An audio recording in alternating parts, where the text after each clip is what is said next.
Coaching Zone Dragon X. Et je vous propose directement d'accueillir les deux équipes du jour avec comme première les Flash Walls. Une première salle d'applaudissements s'il vous plaît pour les champions de la LMS.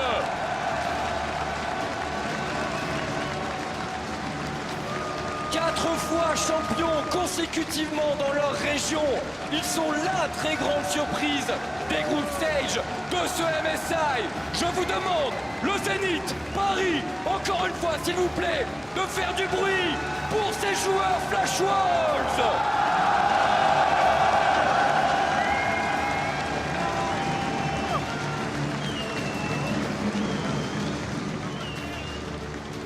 Et sur la top lane, une salle d'applaudissements s'il vous plaît pour le très talentueux Anabi. Dans la jungle, c'est le jeune joueur coréen Muji. Sur la mid lane, le vétéran Maple.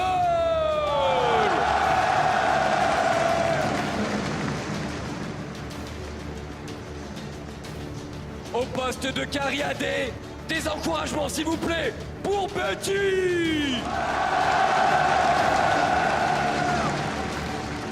Et au poste de support, le stratège de l'équipe Sword Heart.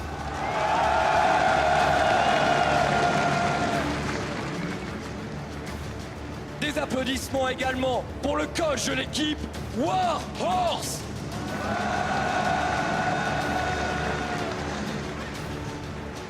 Et le support, bien entendu, une salle d'applaudissements, s'il vous plaît, pour Morning.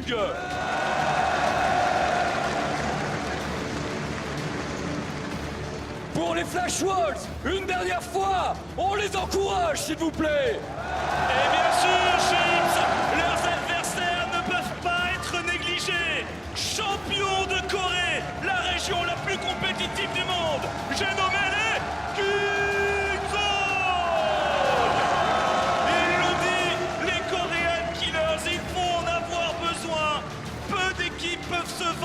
d'avoir battu une équipe coréenne en BO5. Ils viennent ici à Paris pour gagner et pour faire prévaloir la domination de leur région. S'il vous plaît pour les Kingzone, une fois de plus.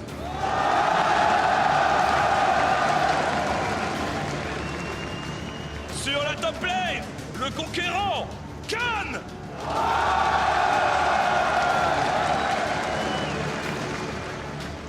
Dans la jungle, le prodige,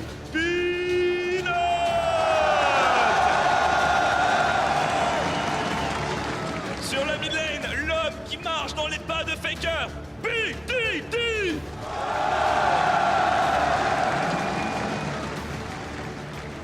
On a des carries, le tueur, prêt.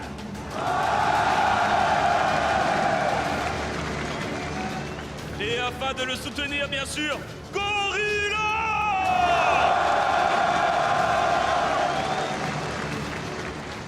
Et enfin, bien sûr, leur coach, Axine. Ainsi que, bien sûr, le jungler remplaçant, Kuz. S'il vous plaît, une dernière fois pour Kingzone, un tonnerre d'applaudissements.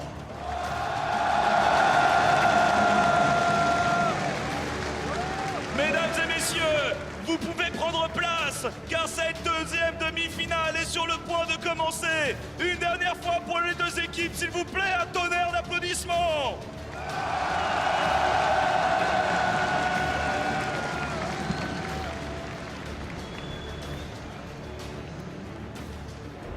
Both teams looking to challenge RNG tomorrow in the finals.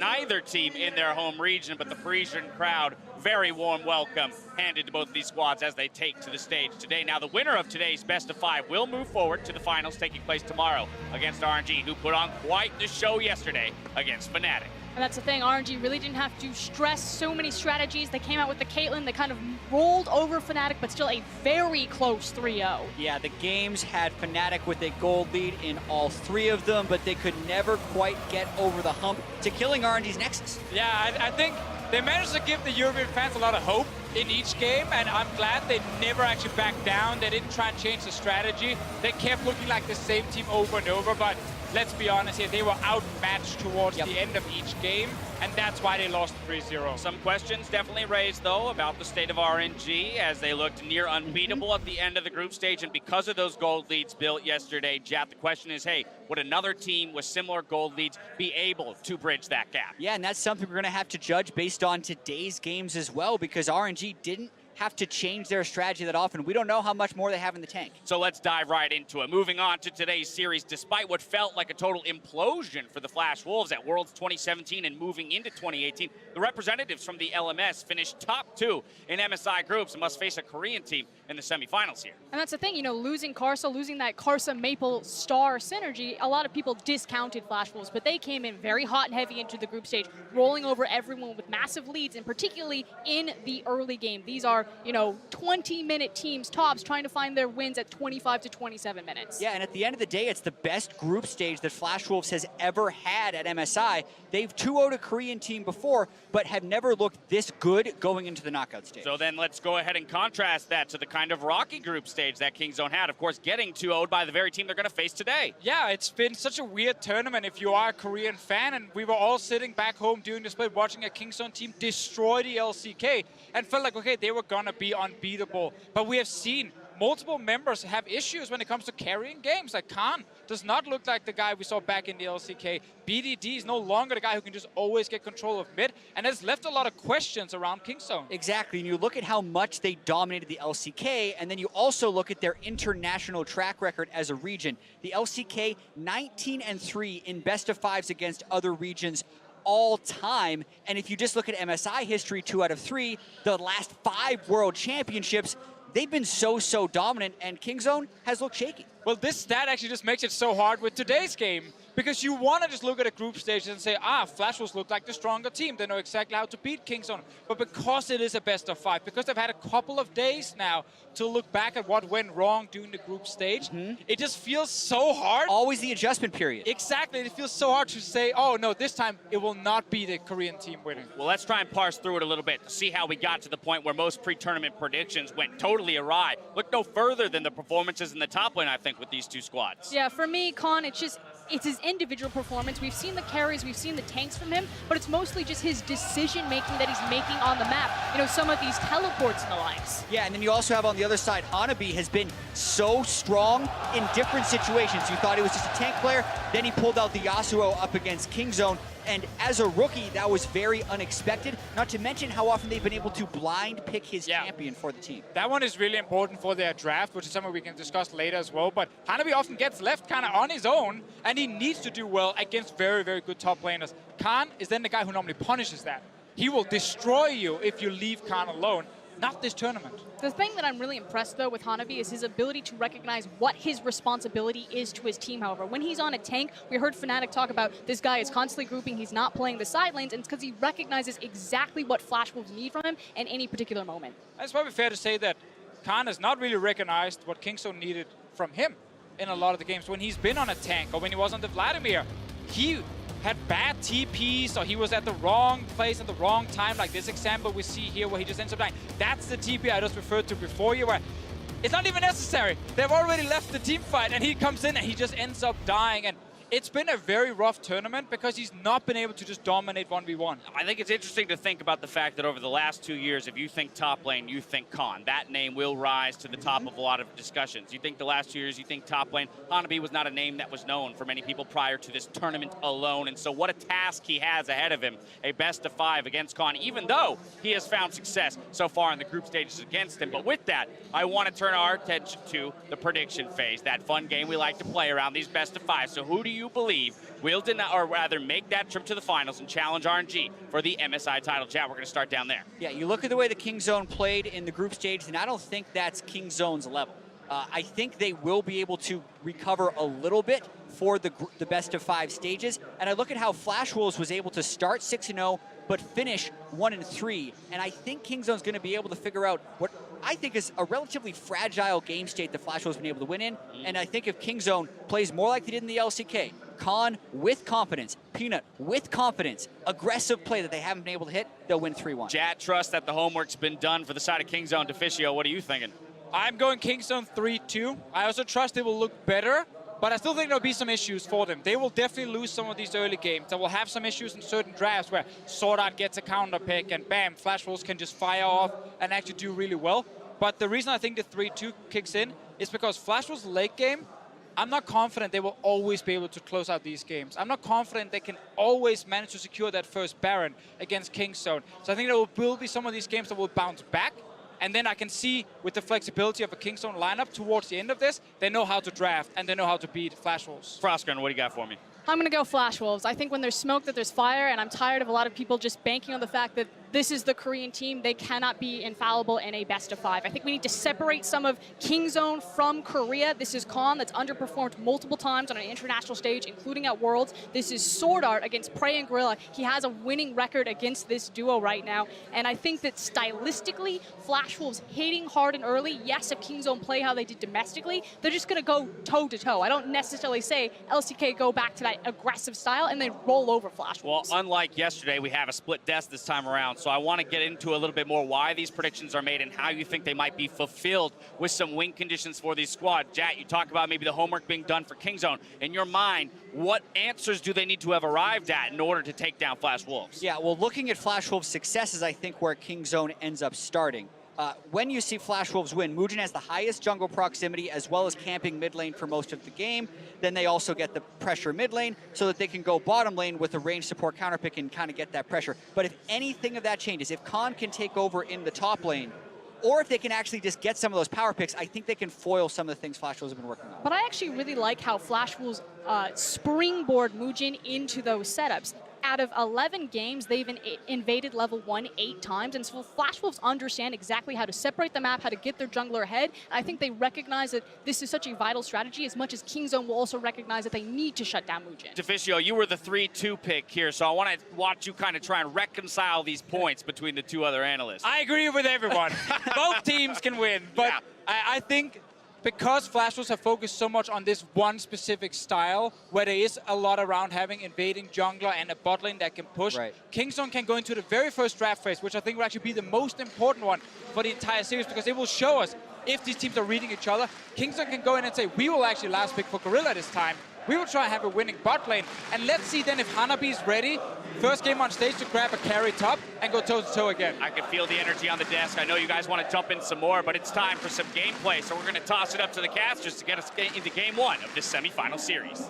Merci beaucoup, Dash. Bienvenue, mesdames et messieurs. Welcome to Paris. I speak a little of the local language. I am Freak, here with Sam, Kobe, Hartman, Kensler, Chris, Papa Smithy Smith. Who's excited like me? I don't know exactly like Freak, if we can be excited like Freak. Approximation, I guess. Exactly. It's going to be absolutely wonderful. Regional champions, Flash Wolves on your left, winning the LMS so many times in a row. Kingzone on the far right, formerly Longju last year. 2-time LCK champions as well, hoping this will not be a knockout stage exit like it was at Worlds last time. Certainly an impressive resume here from Kingzone, you know, and they should be the feared team. Yeah. Should be kind of the top of the table. However, Flash Wolves have really upset that table here at MSI so far. And already we might be surprised that Flash Wolves have chosen blue side for game number 1. Kingzone this tournament 5-1 on the red side, but Flash Wolves, the last time these two teams faced, it was Flash Wolves blue side. And the Flash Wolves, last time they did play versus Kingzone, so just supreme confidence. It was so inspiring. They first picked and blind picked all 3 of their top side of the map champions. Blind pick Camille for Hanabi, Mugen takes the Graves, and Maple the Talia as well for themselves. And they were able to play off of that without having to worry about bottom lane bans. And they played against the tendencies of Cuz, who was in the jungle on that day. We do have Peanut, superstar jungler, back in the lineup, still looking to defend his MSI crown with SKT 1 year ago. The champion pools are certainly pretty different there. Definitely true. The play style's a little bit as well. You can already see, though, Kingzone banning out the Graves. They're not going to let Mujin take that one again. That was a big part of, them going for the level 1 invades the Analyst S was referring to. Well, you heard it, Frusker said 8 invades out of 11 games for Flash Wolves here. They definitely want to play early and aggressive and get those early game leads. Interestingly, at 10, these teams have been very close, but by 10 to 15 minutes when Flash Wolves had been taking over the games, and of course, Kingzone hoping to get away from that. And the other part of, a lot of the early game pushing presence and trying to go for invades has been this discussion of the bottom lane. Sword Art counter-picking bottom lane, oftentimes with a range support to try and harass and push up.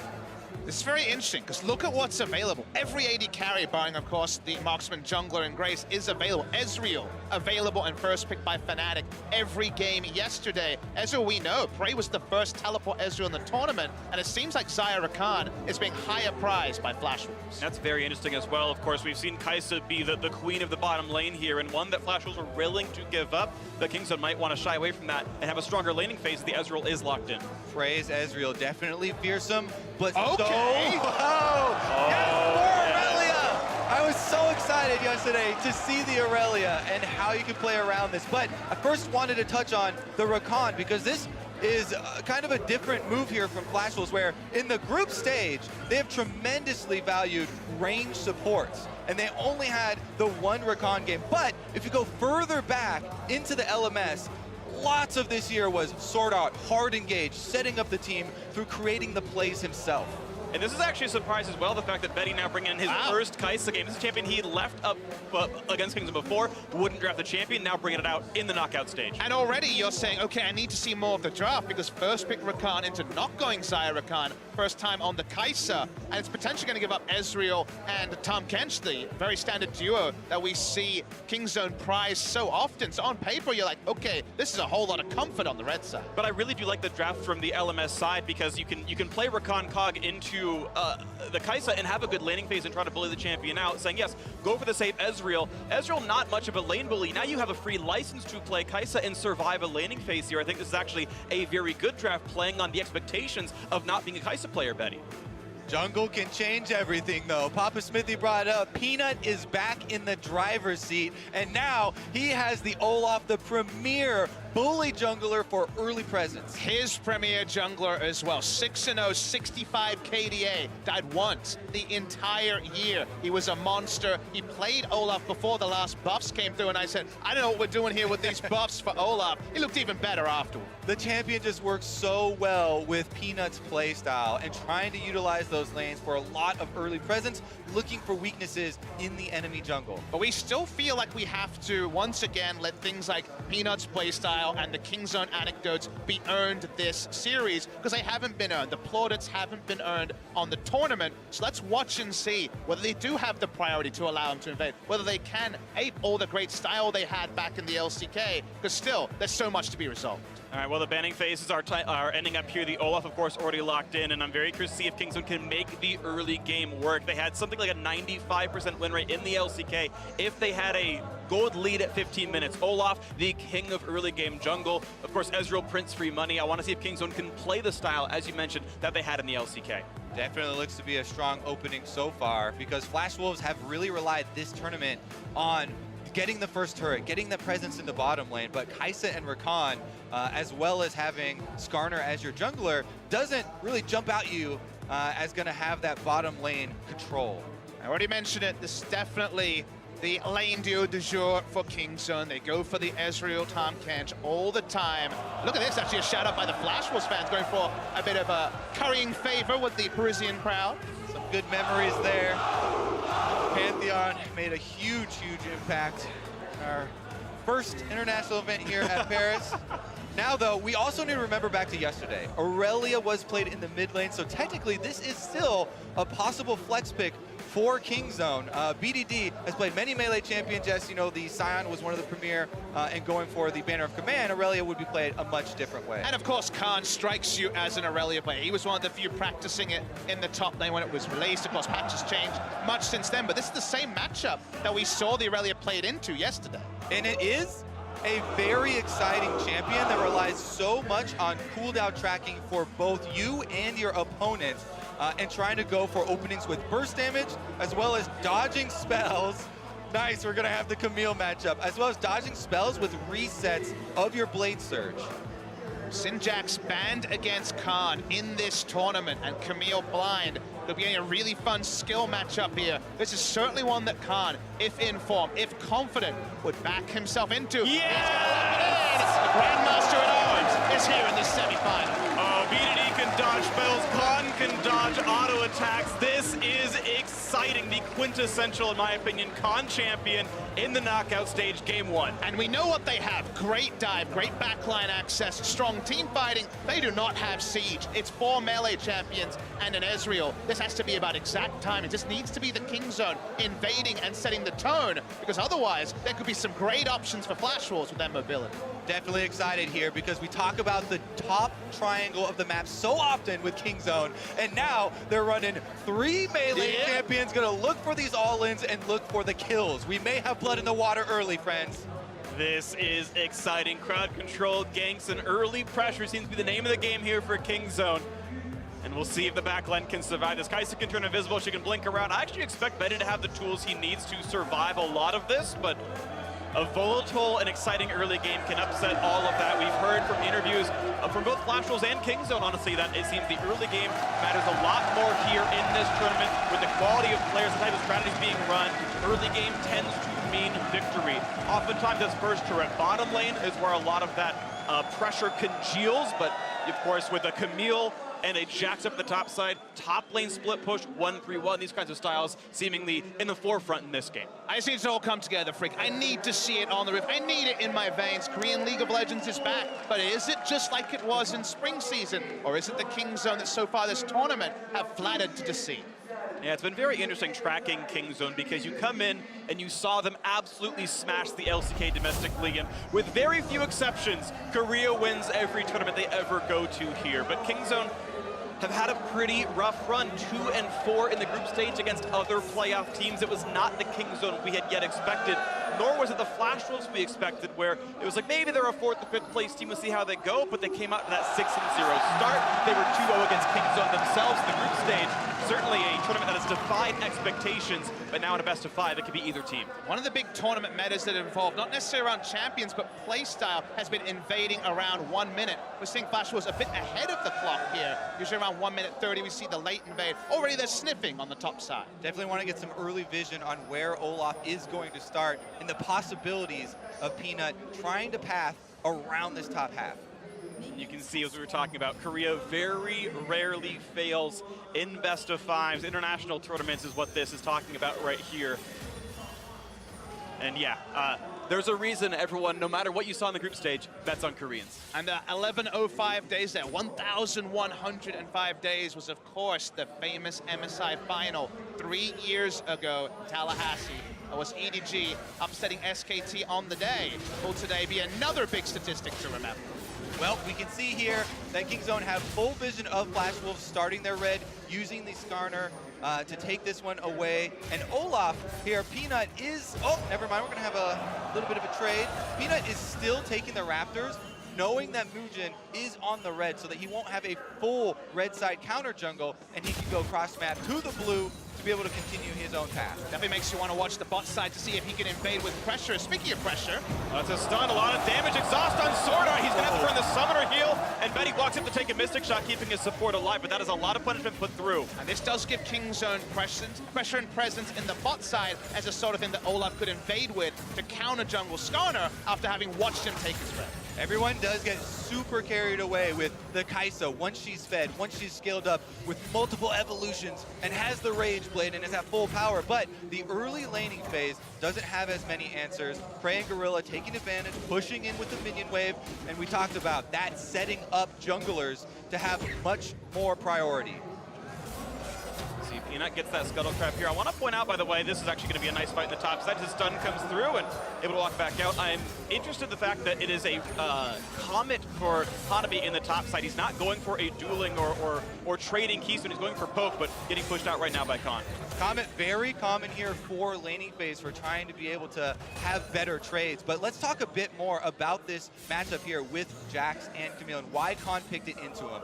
Such a big answer is the counter-strike, because Camille, when you hookshot and try and jump onto the wall, you only have 0.75 seconds to be able to stay there and make your decision. Whereas Jax, if you activate counter-strike, you have a much longer duration, 2 seconds, to make your choice and either go for the stun, keep it up to block all of her damage. You basically get to push her off of any sort of choice with which to start it off.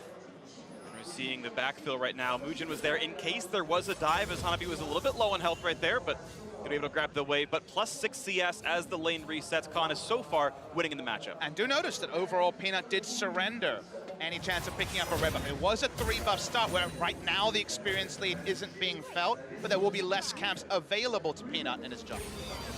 Here we go, though. Mugen is coming for a lane gank here. Notice he doesn't have boots, so he doesn't have access to Predator. Just kites back away. Oh, gets spotted right there by Khan. Actually, he sees the champion, pings it out. Will there be any more of a trade as Khan runs back? He's going to be out of range, but again, he knows Mugen is walking for that brush, and there's the leap strike away. He's going to recall.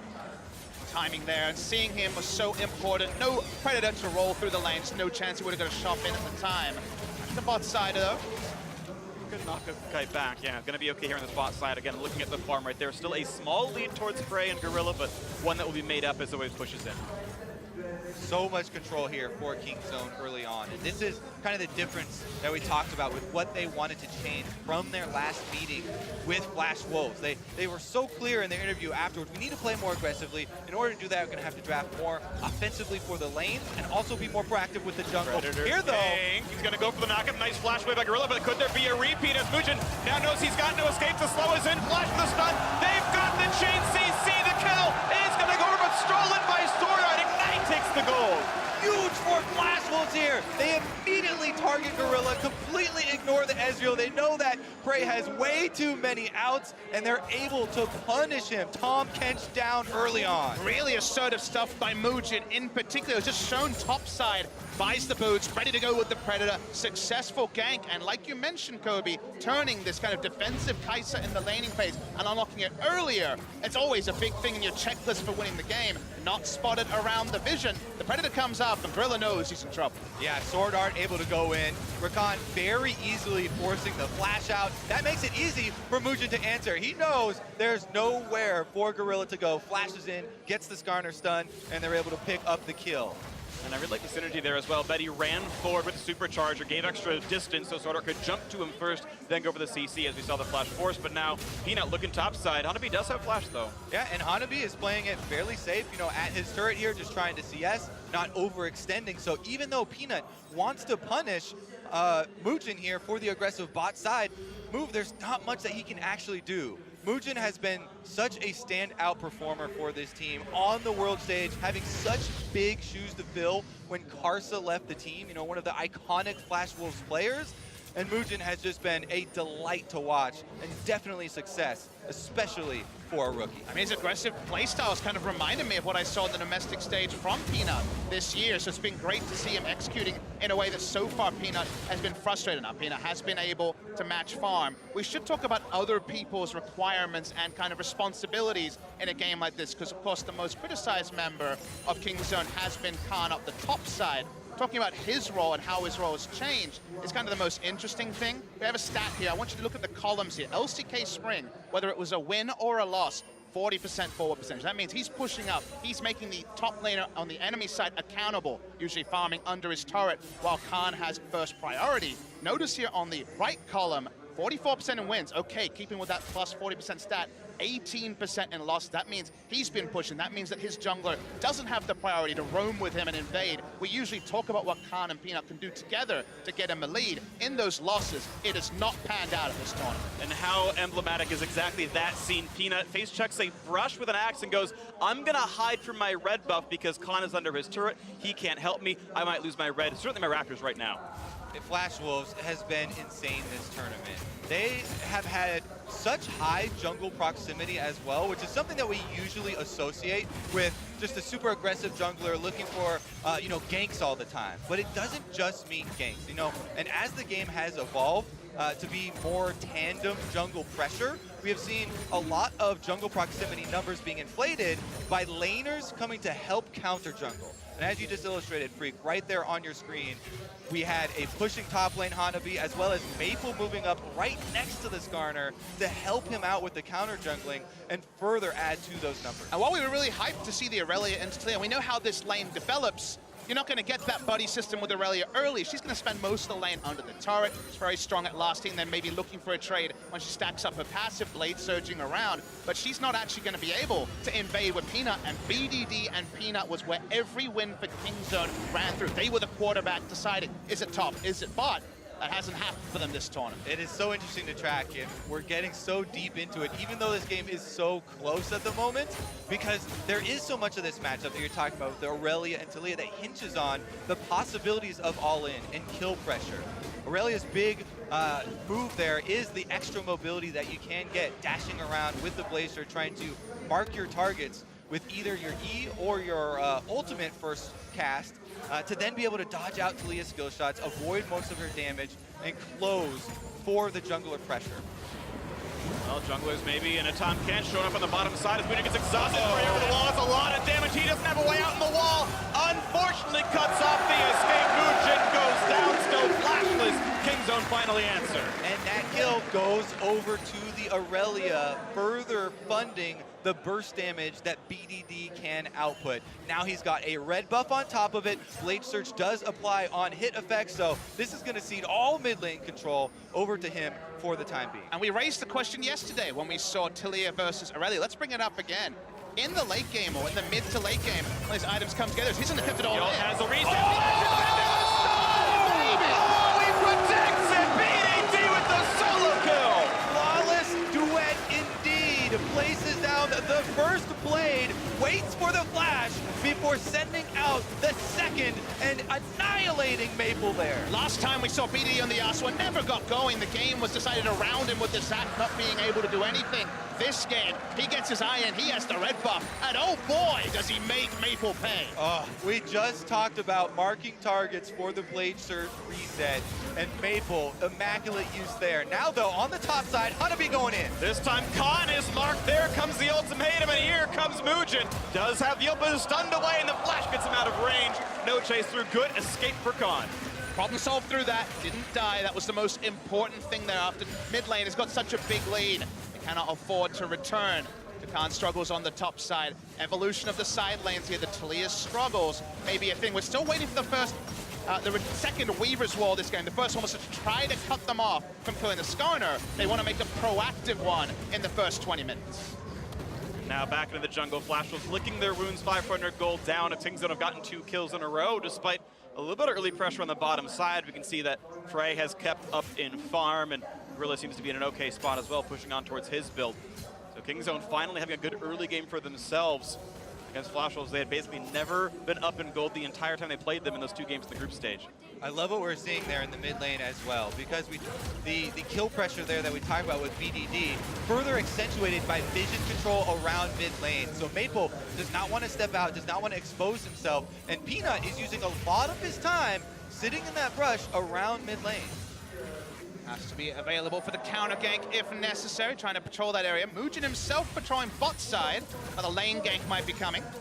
It's a pretty hard shove, and I think actually there's a chance that Tree Shot Barrage spotted Skarner lane ganking that, as it does give vision coming down, but now BDD and the rest of the team are going to take over Raptors. It'll be a nice little bit of counter jungling as Maple can try to stop, but will not get any of it. We're seeing such a different ward pattern than when we saw the last time Flash Wolves and Kingzone played. Again, it was on blue side, it was tracking Zac. Notice there are no wards advance of the river here for Flash Wolves. They don't have that same tabs on Peanut like they did against Curse. Starting to get more aggressive, but Mujin's lying in wait down on the bottom side. Both junglers are converging. That might have been a spot there on the Olaf. Going for the hard engage. Going to be a 3v3 down here. Sword Art might have to run. Predator is on, but they're not going to go for Peanut. Has the ult to get out of the impale, so it's going to be just an harvest down to the bottom lane. Peanut with the taunt here, dancing on Olaf, knows that they have the upper hand with the huge chunk of life out of Sword Art.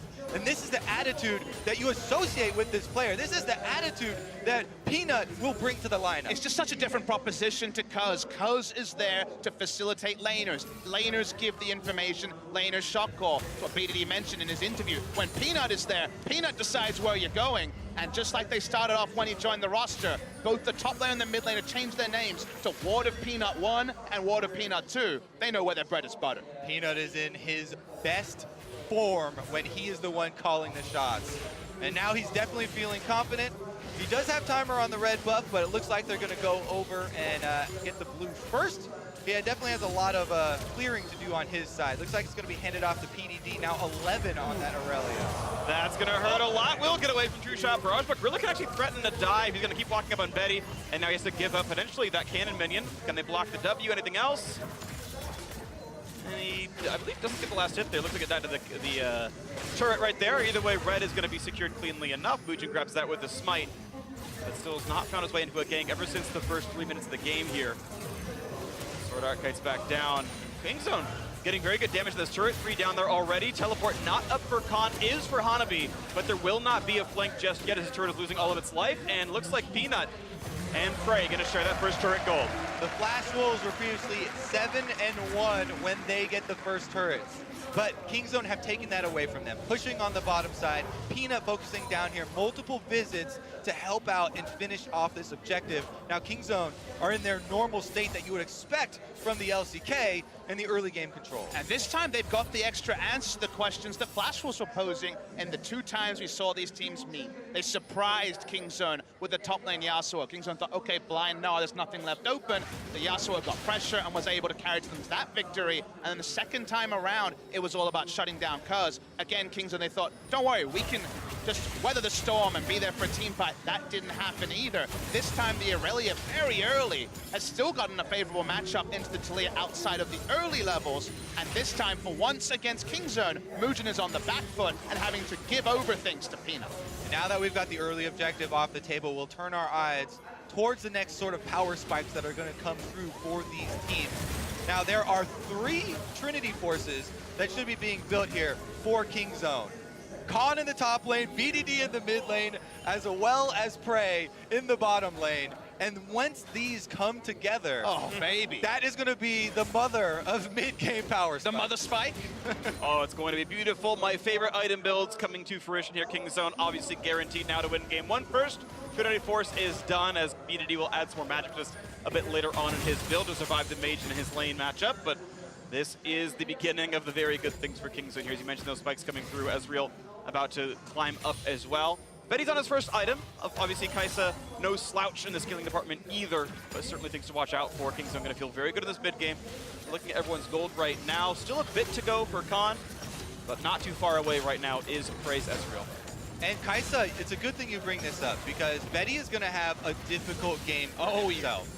They've got multiple members that will be diving towards the Kai'Sa, and he needs to rush as quickly as possible for his invisibility upgrade to have any sort of defensive, options here as far as evading an Aurelia that will be jumping to the back line with flanks from Jax and Olaf. Impossible for him to stack up the plasma stacks when the Counter-Strike is running. Obviously going to be very difficult when Olaf is running straight at you with ultimate. So actually getting the passive damage, to me, is a lot of the kit coming through from the Kai'Sa. It's going to be struggle street for the side of it.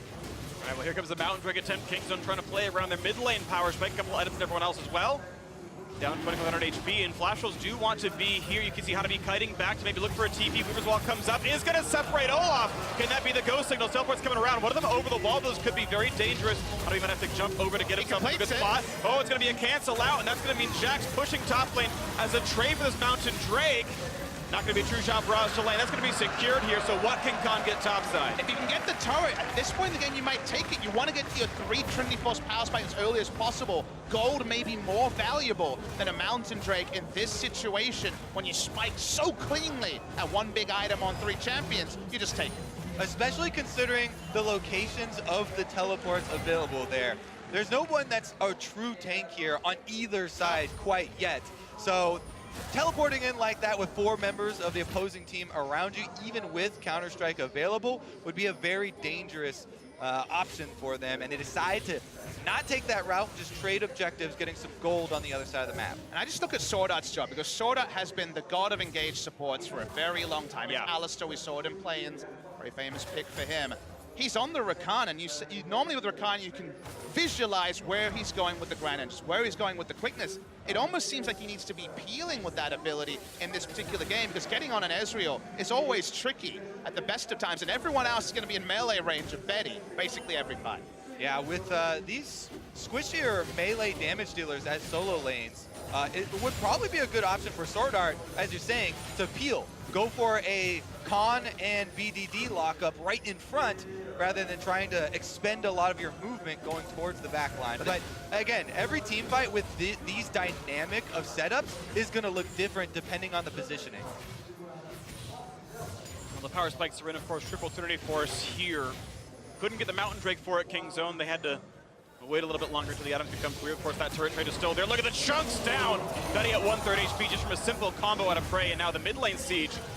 As weak as it might be in the mid to late game, they've got so much more stats that their opponents might have a good chance of knocking some turrets down right now. And we just have to use different color caster words to describe what Flash Wolves need to do than we had to in any previous Flash Wolves vs Kingzone game. This is about losing the minimum. There's no way to out-team fight, barring a huge pick, the items that are already completed here. So it's about delaying turrets going down. It's about playing on the back foot. And look at the need for power right now. Betty's got 3 daggers, so he can just get to his E-Evolve right now. 109% attack speed, so he does have at least the invisibility to try and rely upon. Sword Art, though! Who was smited for a slow, had to flash away. Thankfully, no easily reliable hard crowd control. The only thing that's not just a direct skill shot would be Khan's E, so locking turrets or locking targets down can be difficult. And it's going to be 3 lanes played by Kingzone, because who's matching Jax with the Trinity boss? Who's matching the Aurelia, who even has a QSS and doesn't need to respect the Skarner as much? They may not be taking down the turret quickly. We already said melee champions, not a great siege team. A 5-man ARAM is a mistake in game plan coming through from Kingzone, so keep playing the entire map. I do want to see what the 1-3-1 looks like later on, because BDD is running Ignite on the Aurelia, so getting back to the team going to be a little bit more difficult than it can be on other more typical split pushes like a Rise or even a LeBlanc who can run teleport or just have the map ability to get back there. A player definitely I want to track as this game goes on. We can see wards coming in. Eventually for Mugen has gone for the Relic Shield and is stacking that up as fast as he can. And it seems like a Flash Wolves game plan, as you mentioned, Papa Smithy, lose the minimum, get the vision up, prevent a Baron take now that that's spawned at 20 minutes during that power spike, and get to the point where your mage can take over team fights. And stop the forward vision from going down as objective spawn. Just the Baron spawning. Now suddenly going to be a great impetus to get wards on the top side. Bot side wards as Dragon spawns is also a big thing for Kingzone. Yeah, you can tell Flash Wolves here just trying to clear out their own jungle at the moment. Hanabi, he pushed up the wave, then he'll go take the Krugs or something, rather than exposing himself off on the side, since even though Flash Wolves do have the Talia and they have a little bit of mobility themselves, it is much more difficult for them to try and fight spread out. Again, chunks down. It's so far just a trade of farm back and forth. No major issues on either side. Kingzone, you hope for their sake they're not squandering their advantages, but still more poke out of Prey. Mana is running a bit low. Does not have that second tier just yet. Might have to recall to refuel those reserves, but do you want to see still what they push for? Also notice, his teleport's not available. So for once, him being out of mana is actually relevant. So it will actually lead to the 25, 30 seconds to get back to lane. Not leaving just yet, though. Trying to get this turret. Oh, so close to getting it in the mid lane.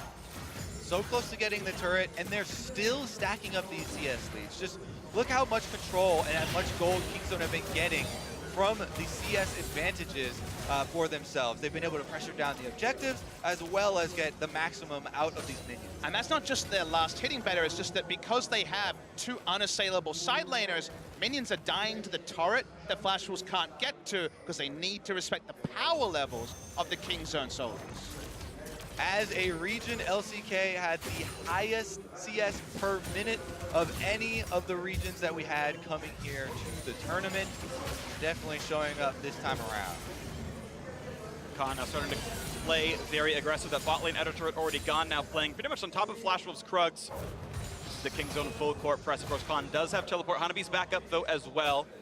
That Camille had teleported down for the Mountain Drake. That difference in timing because of Khan's cancel didn't amount to too much here, but Now split pushing down. Want to see as the next items coming through. Trinity Force has been met by Hanabi, so the 1v1 less bad as it was before. And in the 1-3-1, Prey's gonna get the most value out of Mystic Shot, so he should just skip over the Blade of Ruin King, go for the very early double tier upgrades, means the poke's harder. It's mid lane. Knock up on Olaf is gonna pop unstoppable, run back away. Ragnarok now down, might be next round could work. Every cooldown really important with 10 seconds left on this Infernal Drake, but Kingzone, even with the Olaf ultimate burn, should be able to set up first. It is a game of chess, but like we're saying, in the meantime, since Kingzone had this sort of a lead, there's suddenly a hurricane out of 3 daggers. There are items adding up for Betty. The turret goes down, but it was delayed about 3 or 4 minutes, and that brought a hurricane and a dream for the side of Flash. The gold's still leeching forward towards the red side. The mountain trek, as you mentioned, Kobe, in control as well. Flashwolves might be looking over the wall, but it might require a flash. They're putting it down so fast, never in spite range. BDD might go for the stun, gets one to the back line. They're going to dive in. They've almost picked them off. Sorta has to kite away, and now, once again, they're re-engaged. They've been slowed and disarmed, but Flashwolves able to run. Prey finds some poke, but it will be Flashwolves able to get away, not burning more than one of their own. And you can tell, hesitant to commit there from Kingzone because they didn't quite have Khan in position. BDD uses his flash early to get out on Aurelia. Games are all about percentages. We knew that Flash Wars actually pinged that Khan couldn't be there, that he was walking down. You could try to play with incomplete information and try to take a fight, and assuming that the enemy doesn't know Jackson's there, they take the safer choice. They still get the big objective, which is the Infernal. And on a team like this, Infernal is very welcome. Though it didn't look flashy over the last 6 minutes, Kingzone have actually pushed their gold lead up to 5,000, plus that extra Drake they've picked up. Unfortunate for them, double Infernal, lots of extra stats to add to their 3-carry composition. Kingzone looking poised to remain in control for this one. Items, of course, still coming through. A flat penetration build, including Morellonomicon, eventually in for Maple here. Ezreal coming in, trying to stack up that Seraph's Embrace as early as possible. Let's see what comes in next. Once again, we've got this 6-minute lull between Drakes, but Kingzone always are able to play for the Baron Nash if they want to. The outer turret's all gone. Flash will still yet to pick up one at the 25-minute mark here. Ought to be a bit of time in the top side, but as you can see as well, Gorilla constantly in the mid lane here, feinting to either side with these control wards, threatening the Tahm Kench ultimate to try and add some power and add some pressure to both of these side lane pushes. And after the Infernal Drake, the next objective we were looking for from Kingzone, if you follow the playbook, is pushing up the vision. Their vision has been shallow. They haven't actually been allowing their solo laners to get turret damage onto inner turrets. Now that there's no other objective to contest other than Baron, controlling the blue side jungle of Flash Wars, that's the area around Baron. That's the gold standard for what Kingzone are doing.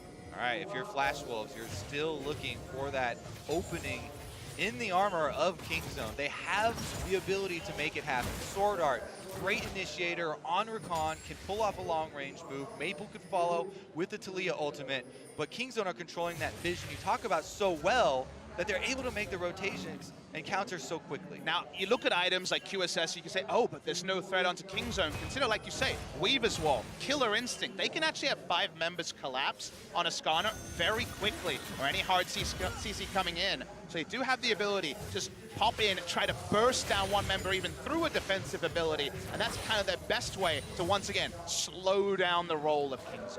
And to even combo with that, we just saw Flashwolves get some vision over Baron finally themselves. Control ward inside the pit, a couple of regular wards on that river as well. So Kingzone, again, not a lot of aggressive options available to them. This gold lead, I expect, might just stagnate at 4,000 if Kingzone are only really playing to take elemental drakes. We're clearly, as you mentioned, not seeing sieges, and the split pushes aren't getting all the way to that tier 2 turret, so no major damage being dealt. But the question is, with Kingzone's comp, you look at the fact that there's so much threat on Betty, and you don't really necessarily see a point where like gold gets to a certain point, items pile up, and then Flash Wolves be able to outplay. If anything, Flash Wolves from ahead are oppressive because they have range on the Talia. They could play lanes, they can siege much better than Kingzone. If Kingzone are just guaranteeing we get to a 60,000 gold game, you'd still take them pretty handedly in a 5v5.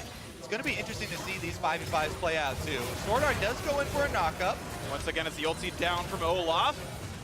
Might not mean much more, though. We'll see if there is much of a re-engage. Prey's going to go forward, looks for damage, chunks out Betty, and that's going to be Summoner Heal out plus more. The health bar missing. Kais to the side, but is there going to be a re-engage? Not just yet, not through that carpet. It looks like 2 Mystic Shots and it all just kills the enemy AD carry straight up. Such the early stacking from Prey. Yep, Prey's got 3 items completed right now. Double buffs on the Ezreal, and that chunk gives them control over the vision around Baron. And let's talk about a different speed. Their Baron damage speed is immense. Triple Trinity Force and just how strong Prey is. Bot lane. First aggressive play, looking for the fight in the bottom side as Khan does not have an easy escape route. Flashes and still dies to Ignite. There we go, the Presso Valve has been broken. They use the Weaver's Wall down to the bottom, get a very quick kill onto the Jax, and that could open up some further objective pressure here from Flash Wolves. They want to get some of the standing gold. All the outer turrets are still available. Mugen, though, checking the dark. Spot him out. One versus three, knows what's going on. Does still have the flash, I do believe. Here comes some help, and it's going to be the re-engage. A three-man charm and a knockup. Is there more of a fight to be had? As Sword Art Kite's right back out, and Betty is going to stay safe for now. Looking at the next bit of the play as BDD is coming around into the eventual 5v4, though. Into the back line goes BDD, catches one, but it is going to be a trade as they keep going. A double kill for the mid lane. Not going to be enough damage as Hanabi as the sun comes out, and BDD is still on the run, and Maple is on the chase. A nice pick up there as Peanut falls down, kills left, right, and center, a 3 for 3. Execution there, not fantastic by Kingzone, but BD cleans up the mess anyway on the Aurelion, who's so much further ahead than his Yasuo last time out. Oh my goodness, Mugen gets chunked out of that fight so early, he doesn't even really get to participate when Sword Art finds so much time. Now it's Kingzone back out onto the map. Khan uses teleport. It's 3v2 in terms of players. There is no smite for them, but neither is there for Mugen, who is dead. Right now, Sword Art just respawned, so a 2v3 Baron stop. This is going to be dangerous. Prey has 5 health, and that's a quick kill for Betty. Kites away from Khan, another in for Maple, and now Jax can only run. Oh, he can turn it back, though. Gets the kill, stays alive as well. Still, 2 for 1. Flash Wolves win that skirmish. It was a ward on the Baron, so they knew the exact timings there. I don't understand what Kingzone were trying to do. Prey was walking up, he knew Killer Instinct was down, didn't matter, he dies instantly. Everyone raises their hand. I'm Bet, I can do a lot of damage. I'm Bet, I can do a lot of damage too. We can burn through it. Not the case here. Flash Wolves back out onto the map. Oh That's boy. the scariness. You've got a split threat team as well. Both the Mage and the Talia, the Kaisa, the March been able to kite away and do a really good job. Baron helping, of course, making it somewhat of a 3v3. And now this game, again, back to 4,500 gold apart. They like that, showed the Kingzone, haven't been able to shrug off. There was some execution errors throughout that particular skirmish. They still end up ahead. Where damage is, here we go. Great, knockback. Khan still missing his flash, of course, half HP and no good regen tools. A couple of Hudney fruit, but still under 2,000 health left. And when there's so much damage on both teams possible here, chunks like that mean a tremendous amount before the objective comes up. You get half a health off one of these carries, that's now an opportunity. That's how the last fight even exploded. And Summoner use for the side of Flash was also something because we know Kingzone can't siege. They need to team fight, so Flash being down on Betty could be really big if BDD can get on top of it. Cloud Drake on the map. I'm curious if Flash will think they are strong enough to fight this. Betty is summonerless though and could be a quick target. We saw how fast he died to Khan to that prior fight. Who's going to get out to push a side lane first here though? So many teleports were used in the last fight that broke out that both teams are now hesitant to send someone out first and get the minion waves pushing. Flash Wolves are the ones out to it. Hanabi down bottom side, and that is the lowest turret for them. But we'll take another look at this face check from Mugen. Watching this play here, he finds out the tail end, and that is when Kingzone goes to the commitment. Mugen has Flash the entire time, doesn't want to use it. That is the sort of disengage or con play that we need to see Sword Art recreate again and again. True Shot Barrage goes wide, and this looked like it could actually be turned on Kingzone. Yeah, Betty went full offensive there, jumps in on Kaisa, uses his ult. Oh, the turret shot following him. Yeah, Look at this. I mean, it was definitely a spread out one, and that was the actual last hit that finished off Hanabi. Now that's an unlucky feels bad man right there. That's what you get for teleporting under turret fire.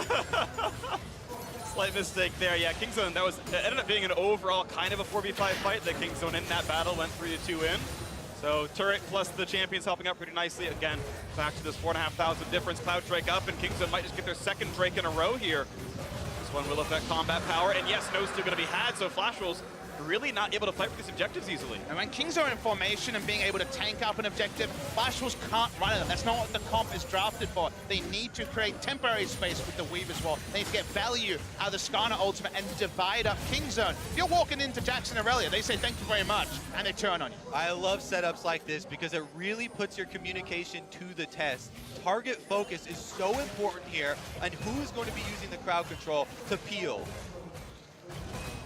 BDD might get rid of this blast cone alongside Peanut, looking for maybe some cheeky fog of war plays to be made. Is not a lot that Flashwolves can see into this river. That one trinket ward, and the recall spotted and stopped there by True Shot Barrage. BDD shoves in the wave, and mid's under control, top's under control, and the river's under control. Again, this single trinket is all that Flashwolves have to know what's going on around here. And it's going to be a pickoff. Sorda's going to have to keep running. Pops the ult for move speed, and finally gets a teammate to run to, but that is the fog of war play Kingzone wanted. He desperately did not want to use his flash that knows he will need to reposition for CC during a team fight, but that means Sorda is out of this. He can switch his exhaust to teleport and get back.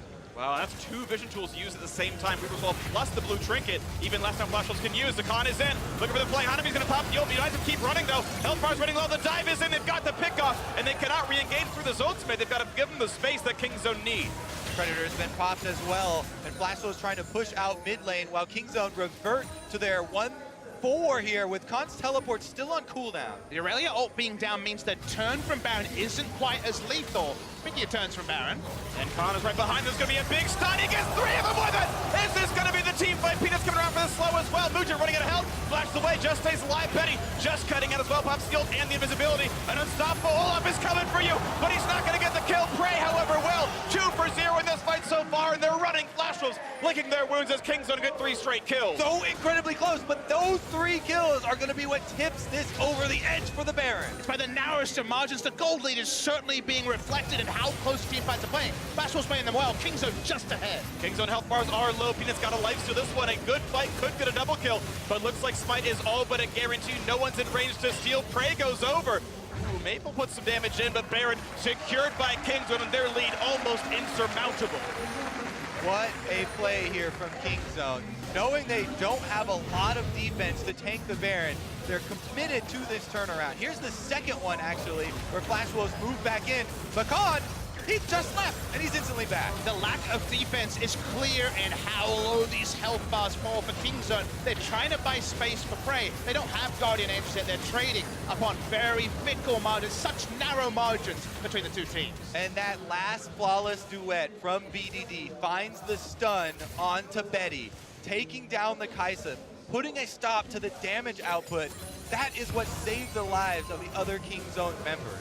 It's a lot of damage for Talia and Kais to be putting out as they're kiting back. It's actually very difficult for Talia to actually put out relevant damage in these fights. But on the narrowest of margins, Kingzone get the Baron. That took over 10 minutes of setup to actually pick up. So with this, looking to turn the corner. The LCK known for winning games on their first Baron very frequently. Kingzone, of course, one of the very best teams in the world, maybe the single best, despite what their group stage might have looked like. Kind of re-earning that mantle here so far. A well-controlled game 1. Kingzone up 8,000, looking to finally crack a tier 2 turret as the waves are pushed in. And to re-earn the high expectations that most analysts came in for this tournament. Prey, for example, definitely unsettled by Uzi. Comes to the best 80 carrying the world title. Definitely a much better game. He has 60 CS up his opponent. Huge lead here. Look at the item difference. That's 1 Q. Betty, only sitting on 3 offensive items here, has the QSS now, though. And this might be the opportunity that they're looking for, because Kingzone are knocking at the door. They want those inhibitor turrets down. There's that split push. 0-4-1, mid tier 2, bot tier 2, both of them gone. Still a minute and a half on this Baron buff. Now the gold they're earning is not going back into their inventories here, so maybe a defense can happen as they keep scaling up. Put some axe to the bot line, Peanut creating space. Mid inhibitor turret is gone as bot lane still being pushed towards by Khan. Has respect to possible to Leron, but now they're going to find the stun on Maple. This could be the damage to charm the disengage, but only finds the one target. And a quick disengage for BDD finds even more damage to the back half.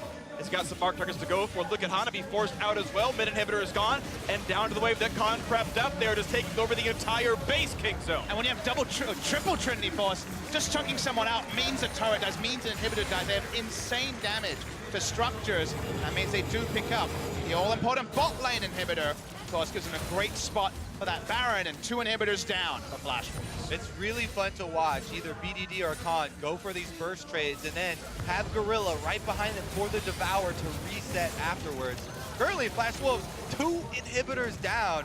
They have their backs against the walls. There's not a lot of time. Kingzone immediately back out onto the map and push. And both these melee solo laners can now diversify their builds, crimp on some damage. We see a Frozen Heart, we see a Guardian Angel. They're now building more survivability because they know that Prey is locked and loaded behind them. be the one to actually carry them over. He had a BF sword in the inventory, sold it, sport a straight up rapid fire cannon. Yeah, he's capped out now. He's gonna go for the end. Not give them any more time to scale up, not give Betty any more time to fill in those inventory slots with more powerful items. And this could be the death knell of game one for Flash Wolves. Of course, it is a best of 5. You gotta win 3 games to do it. Kingzone looking poised to make it 1/3 of the way here. Prey continuing the siege to the top side. The team joining in as well. The Jack shoves in mid, but can rejoin quickly enough here. Banner of command, but no more Baron buff as Kingzone gets some free time on this turret. No one really stopping back Prey. Here comes Weaver's Wall, plus the TP flank forced to be canceled. A good collapse and condensation there for Kingzone, making sure they are not surrounded or flanked in any bad way. And the Elder Dragon is on the table here. So Kingzone, having escaped that little trap from Flash Wolves, now can immediately just walk over to the Elder Dragon and gain momentum and pressure on the map simply by the super minions marching in. And for this fighter comp that's always baiting you to come and fight, come on our terms, we'll win a 5v5, you have to go for the Elder. It's another way to force Flash Wolves out of the defensive advantage of their base and to try and turn on them and close the game. And this might be the climactic fight if Flash will try to stop this one despite being down 13,000 gold. All but over if the Dragon does go to the side of Kingzone, down to 8,000 health, looking for the surrounds on various sides. But Hanabi a bit far without teleport, could not join this fight too quickly. Righteous Glory pop, but can't get the way in just yet. That's going to time out now. 3,000 on the Elder Dragon, and look at the disengaged. Flash was very far away, not in flash range, picked up cleanly. Nice try on the ultimate. VDD flashed in for that, but couldn't get his target. But it's going to be Tom Kench bringing in maybe just himself, actually, on top of the squad. Gonna re-engage as here comes Sword out. The rest of the team going for the ulti on the front, but the shield is popped. Not a problem there. A quick reset from BDD. Watch the base, though. Look at the super minions coming in. They're just happy to keep them here. And Kingzone can push in with this, of course. The buff is there. The power is on. No knockback going to be had. A quick wave clear trick for Flash Wolves. It will be one more reset for Kingzone before they push to win the game. Yeah, Flash Wolves are able to escape with their lives to allow them one more setup for a team fight inside their own base. Gonna have to clean up all of these minions, but Kingzone are gonna come out here with empowered dragons, 2 extra sets of true damage as well. And maybe even just wait for the Baron that spawns in 1 minute. It's pretty clear the Flash Wolves need to hit everything correct to even get a hopeful contest onto an objective like the Baron. Basically item capped are most of the members. Kingzone seems like a guardian angel to finish out the build. There's the TP for Praetus to join the wave sooner, cut this one off. Make sure the top lane can push. BDD walking up there as well. It looks like it will continue to be a lot of pressure on the top side of the map. Khan has teleport. He's on the bottom lane. There is no TP to match him. They can separate Hanabi from the squad. Prey has gone from a BF sword to a rapid fire cannon to a Hextech gunblade. So he clearly has plenty of gold to rejigger his item build here. We saw this once before this tournament. Amount of life leech and the double actives makes him so strong. Here comes Wall, only separates Ezreal, who's easily able to arcane shift away. Not going to be a target there. Had to Quicksilver Sash. No, actually. Skipped that one in the build, interestingly enough. A little surprised there, but says Tom Kench will be enough of a safety for me. Prey and Gorilla played together long enough. He trusts his partner to save his life. And it looks like it has worked out so far this game. All right, here we go. Is this going to be the moment for Flash Wolves? They don't have a lot of openings. They're running out of options. Betty kites away from what would be the stun, but this is still a turret down. Look at the truck! Prey just does so much damage. Oh, does not quite land the Vanguard's edge, so no ult's coming across as well. Unity with the second miss, but it still means the inhibitor is down as mid and bot still respawning. Hanabi clearing away the waves, and now it's going to be a Baron rush. Gorilla brings Prey over. You could duo this if you wanted to. And they're going to do just that. Fina comes over. He's going to be able to secure with the smite in case there was any sort of long-range attempts, but nobody from Flash Wolves is going to move, and this is going to be Kingzone, now Baron empowered, looking to put their stamp on the opening game here. It's fun how Kingzone have gone away from a lot of their tricks. It's not Tilly, it's not Galio, it's not a roaming mid laner, but it's the power of BDD to be someone that's kind of an immovable object that everyone on the side of Flash Wolves wants to evolve. Playing around his strength has been largely how they've made smart move out of smart move. They've been patient. There haven't been the mistakes in execution that we saw on group stage. So when it comes to all these adages about how a Korean team approaches a best of 5, cleaning up their play was definitely needed, and we're seeing it in game 1. Speaking of thinning up their play, Kingzone have yet to give up a single turret the entire game through. Honestly, pretty impressive here. They gave up 1 Mountain Drake as an opted-in choice to trade that for top lane and a bit of a gold lead. Flash Wolves have never hit a neutral objective to use the Mountain Drake forward. It's a useless pickup. I mean, when you think of Talia, you think Weaver's Wall behind an objective freebie. That never happened this game. They've all been hopeful ones trying to split up the enemy team.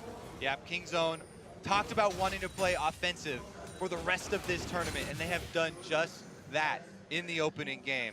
See if they can finish it out that way as well. Looking for a dive. Even a Righteous Glory on Gorilla to help them get in as they look for round 2 of the inhibitors. Top is dead, mid and bot have respawned, and middle will drop to a Banner Baron minion. When, at what point can Flash Wolves get themselves a fight? The gold lead getting farther and farther away. Kingzone crossing their T's, dotting their I's. Weaver's Wall comes down, is going to separate Peanut and BDD. They can't both hit aboard Tom Kench. And here comes the hard engage. A double knockup is there. Damage output, pretty mass. Suppression is on, but they do not have the damage. BDD will only revive with Guardian Angel. Benny still goes down. Ignite was on a double kill in the backline. Looking for more in the fight as BDD re-engages. Gets number 3, gets number 4. They're all dead. Kingzone get the clean ace. They're going to claim game 1. That's what offense looks like, and Kingzone take the Nexus. So aggressive, so decisive. The new pick of the Aurelia. Saw it yesterday. See, almost perfected by BDD in this first game here. And if that is the tone and that is the speed that this series is going to be played upon, Flash Wolves need to look back at the draft, get themselves sources of winning lanes, because in this game, they just couldn't get started.